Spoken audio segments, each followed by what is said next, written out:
Ciao a tutti, oggi ritorno con una nuovissima dolce ricetta che desideravo fare da un sacco di tempo. Si tratta della torta diplomatica, un dolce classico della pasticceria italiana che ricorda un po' la millefoglie, ma è diversa sia per quanto riguarda gli ingredienti sia per quanto riguarda la composizione degli strati, perché appunto tra due strati di pasta sfoglia c'è al centro uno o due di pan di Spagna ed è farcita con la crema diplomatica da cui appunto prende il nome, ossia crema pasticcera con crema chantilly.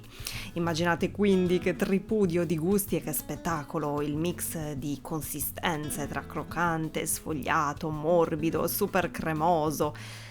Io personalmente la amo e l'ho sempre amata. Mi ha sempre fatto impazzire questo tipo di torta. La prima cosa da fare sarà quella di preparare il pan di Spagna. All'interno della ciotola della nostra impastatrice della planetaria, verseremo 110 grammi di zucchero di canna chiaro e 2 uova intere grandi a temperatura ambiente e poi 2 tuorli sempre derivanti da uova grandi e sempre a temperatura ambiente, e ovviamente gli albumi li metteremo da una parte perché non ci occorreranno in questo momento.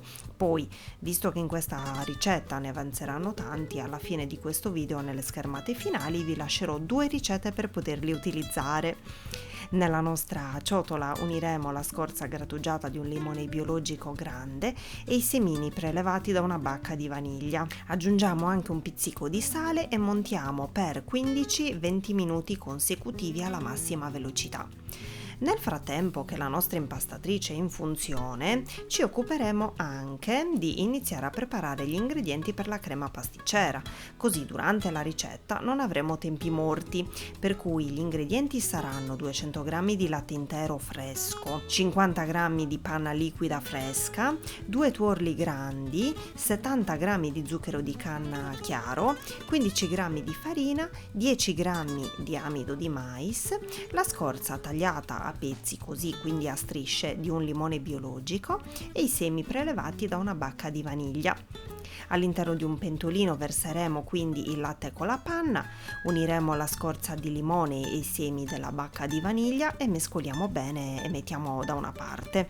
Nel frattempo controlliamo di nuovo l'impasto del nostro pan di Spagna che nel mio caso insomma era pronto. Alle uova così super montate, guardate che bell'impasto, come scrive, aggiungeremo con movimenti delicati dal basso verso l'alto, aiutandoci con una spatola, 50 g di farina 00 e 60 g di fecola di patate e li setacceremo insieme, così come mostrato in video. Una volta fatto questo e nel mentre accenderemo il forno e lo faremo preriscaldare, verseremo tutto l'impasto sopra un foglio di carta da forno sopra la leccarda del forno, lo sistemiamo per bene fino a formare appunto un rettangolo grande quanto la teglia e inforniamo poi in forno già caldo a 165 gradi per 15-20 minuti. Adesso, nel frattempo che il nostro pan di Spagna è nel forno, torneremo di nuovo a preparare la crema pasticcera, quindi ottimizziamo tutti i nostri tempi. All'interno di una ciotola versiamo i 2 tuorli grandi, gli albumi quindi li uniamo sempre agli altri, li mettiamo da una parte, che magari appunto ci occorreranno per fare qualche altra preparazione. Ai tuorli poi uniamo lo zucchero di canna e mescoliamo bene con la frusta a mano. Preleviamo 2 cucchiai del latte aromatizzato prima e prima di appunto di metterlo sul fuoco e li uniamo al composto in modo tale che sia più tra virgolette con liquido adesso per accogliere il resto degli ingredienti, quindi l'amido di mais e la farina, per non essere troppo compatto. Ecco qui, quando il latte poi avrà raggiunto l'ebollizione, abbasseremo la fiamma, elimineremo con l'aiuto di una forchetta le scorze del limone. Ecco qui, e ci verseremo tutto quanto l'impasto preparato poco fa, vedete?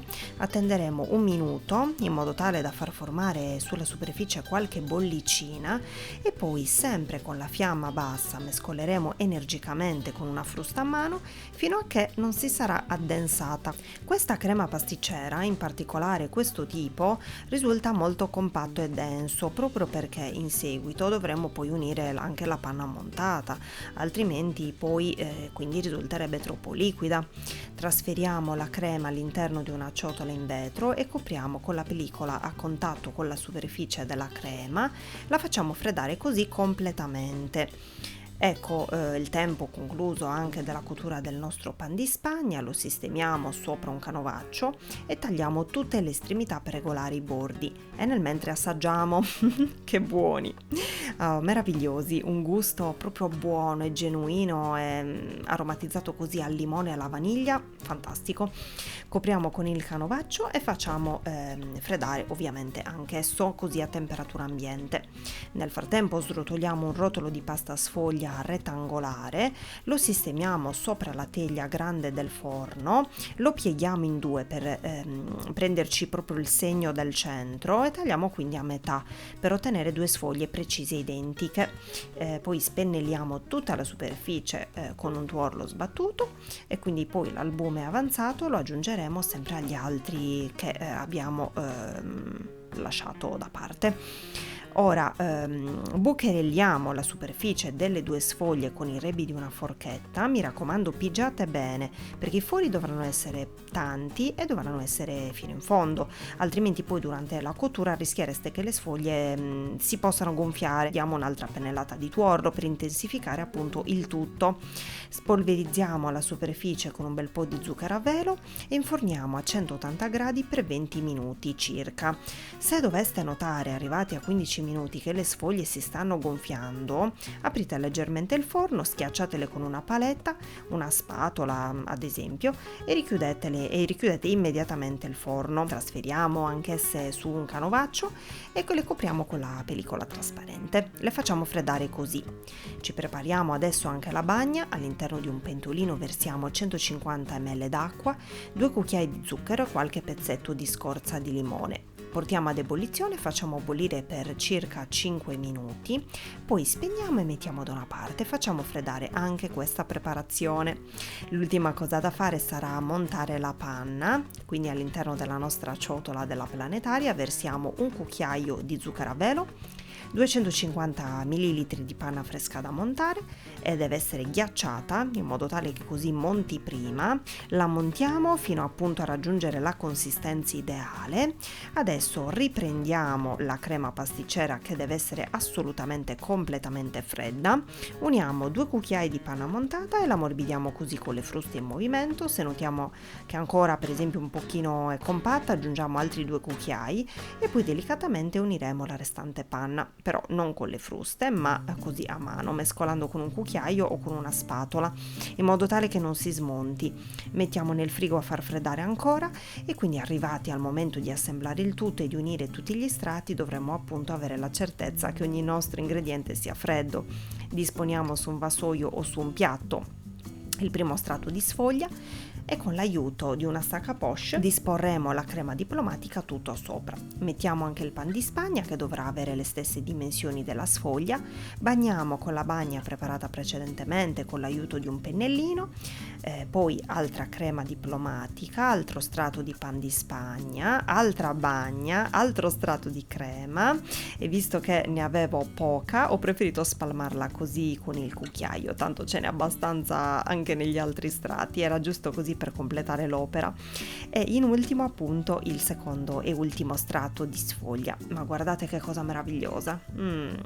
Se proprio vogliamo fare una cosa un pochino più precisa, tagliamo poco poco le estremità per regolare i bordi tutto a giro e dopodiché sistemeremo la torta all'interno del frigo per almeno 3 ore. Se volete prima di gustarla, ma potreste anche metterla una mezz'oretta nel congelatore in modo tale che sia una sorta di semifreddo, a voi la scelta, è veramente una torta spettacolare adatta ad ogni occasione per festeggiare qualche compleanno, qualche ricorrenza o semplicemente come dolce della domenica. Cosa ne pensate? Spero tanto che questa ricetta vi sia piaciuta, spero tanto che la proverete anche voi, fatemi sapere giù nei commenti che cosa ne pensate, vi invito a seguirmi su tutti i social se ancora non l'avete fatto e troverete tutti i miei contatti giù in descrizione e anche nel primo commento come sempre. Vi aspetto, vi abbraccio forte forte e vi rimando ai prossimi video. Ciao!